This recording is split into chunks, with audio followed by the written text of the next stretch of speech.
Calcul littéral, exercice, deuxième partie.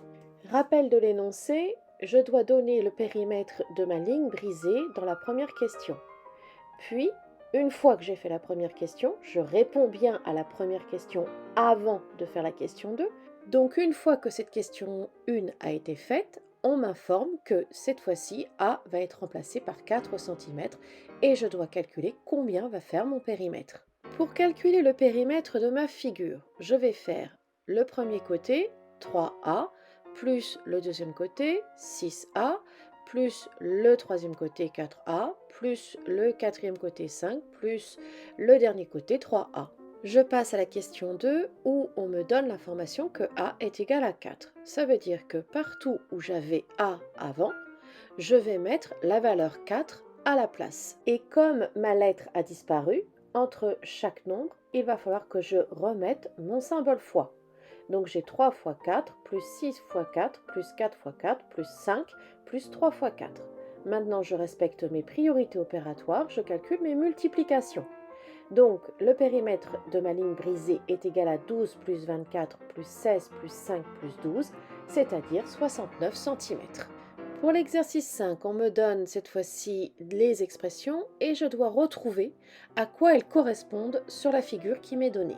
Pour chaque question, je dois bien regarder ma figure.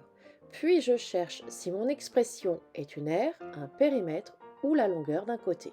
Pour la question 1, on me donne 1,5 r. Quand j'observe ma figure, je ne retrouve pas ce 1,5.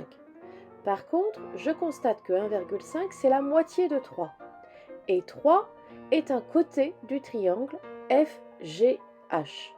Pour calculer son aire, il me faut faire FG fois GH divisé par 2. GH, j'ai avec le symbole l'information qu'il est égal à petit r. Donc, l'aire de mon triangle sera égal à 3 fois petit r divisé par 2. Donc, je vais retrouver mon 1,5 r. Pour la deuxième question, on me donne r au carré. Sur ma figure, mon petit r, c'est le côté BC.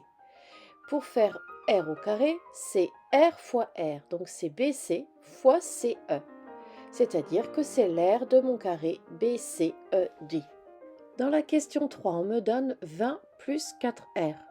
Observons la figure et complétons-la. Avec les symboles identiques, je sais que je retrouve la valeur r à tous ces endroits. Donc je peux compléter ma figure en mettant que j'ai petit r sur AF, petit r sur CE et petit r sur GH. De plus, comme ici sur BC j'ai petit r que je retrouve sur GH, le 7 je vais le retrouver également sur HI. De même, CE c'est petit r, tout comme AF qui fait petit r. Donc FG qui fait 3 va se retrouver également en EI. EI va faire 3. J'ai donc 7 plus R plus R plus 3 plus 7 plus R plus 3 plus R qui me donne le périmètre de ACIJ. Je constate que quand je fais 3 plus 7 plus 3 plus 7, je retrouve le 20 de mon expression. Et dans cette expression du périmètre, j'ai 4 fois la lettre petit r. Donc, mon expression, c'est le périmètre de ACIJ. Quand on me donne 4R, je reconnais le périmètre du carré BCED. On me donne maintenant 7 plus R facteur de 3 plus R. Je sais que l'aire de ACIJ est égal à AC fois CI.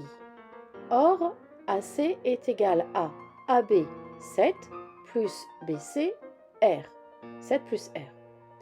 Et CI est égal à CER plus EI 3, que je peux également écrire dans l'autre sens, EI 3 plus ECR, 3 plus R. Donc le produit des deux longueurs, 7 plus R facteur de 3 plus R, correspond à l'aire du rectangle ACIJ. Cette fois-ci, on ne me donne que 7 plus R, ce qui correspond à la longueur de AC ou bien à la longueur de GI.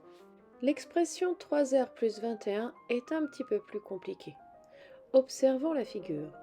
Je m'aperçois que si je suis la figure A, B, D, E, I, H, F et que je reviens au point A, je vais avoir 7 plus R, plus R, plus 3, plus 7, plus 4, plus R, ce qui va me donner mon 3R plus 21.